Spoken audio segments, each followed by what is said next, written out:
అవునరా, నిన్న మీ అమ్మమ్మ వచ్చింది కదా. అవును నాన్న. అయినా ఎందుకు నాన్న, నేను నా ఫ్రెండ్ బీచ్కి వస్తుంటే మీరు కూడా వచ్చారు నాతో. ఊరికేరా, మీతో అట్లా వచ్చినట్టుంటుంది, మీతో మాట్లాడినట్లుంటుంది అని వచ్చినానురా. అవునా నాన్న? అవునా అంకుల్? హ్యాపీగా ఉంది అంకుల్ మీరు కూడా మాతో వచ్చినందుకు. సరేరా.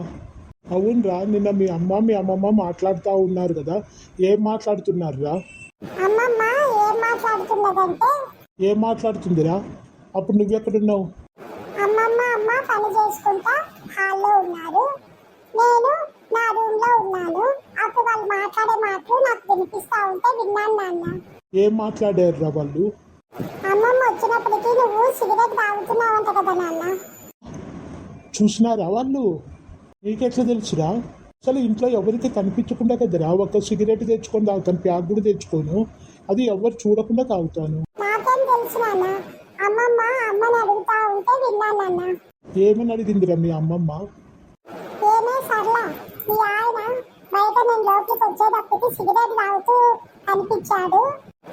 దానికి అమ్మ ఏమనిందంటే, అయితే ఏమమ్మా అని అడిగింది. ఆ మాటకు మీ అమ్మమ్మ ఏమని చెప్పింది?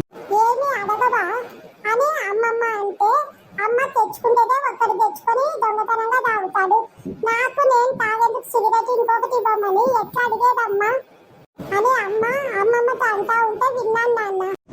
ఇదేందిరా, అడగమనింది అంటే తాగొద్దు, అల్లుడి గారికి చెప్పు అని మీ అమ్మమ్మ అభిప్రాయం. మీ అమ్మకు తాగే కూడా అడగమని నన్ను అంటుంది మీ అమ్మమ్మ అనుకుంది. ఇది ఏం తలకైరా మీ అమ్మ?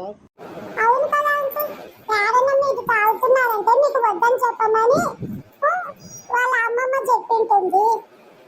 మరి ఇట్లా అర్థం చేసుకుంది ఆంటీ. మరి మీ అమ్మ తెచ్చుకునేదే ఒకటి, నేనెట్లా అడిగేదంటే మీ అమ్మమ్మ ఏమనిందిరా? ఏమే బుర్ర తక్కువదానా, నేను నీకు కూడా తాగేది తెచ్చుకోమని కాదే, నేను అడగమని అల్లుడు గారిని. ఈ హ్యాబిట్ మానుకోండి, హెల్త్ పాడవుతుంది అని చెప్పమని నేను చెప్పింది అని అమ్మకు చెప్పింది నాన్న. మరి మళ్ళీ మీ అమ్మమ్మ ఇంకేం చెప్పింది?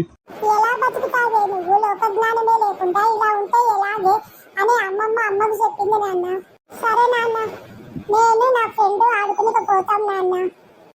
సరే అంకుల్ బాయ్, నేను వాడు ఆడుకునికి పోతాం అంకుల్. సరేరా, పోయి మీరు ఆడుకొని నిదానంగా రండి ఇంటికి. పిల్లల ముందు నా పరువు అంతా పోయింది. నేను సిగరెట్ తాగేది పిల్లలకు తెలిసింది. పిల్లల ముందు ఇంకోసారి ఇలా తాగి దొరికిపోయేటట్లు లేకుండా ఎవరు చూడకుండా చూసుకోవాలి. నిదానంగా ఈ అలవాటు మానుకోవాలి, నాకే మంచిది. ఇలాంటి పరిస్థితి ఇంకొకసారి రాకుండా చూసుకోవాలి. నిదానంగా మానుకుంటాను.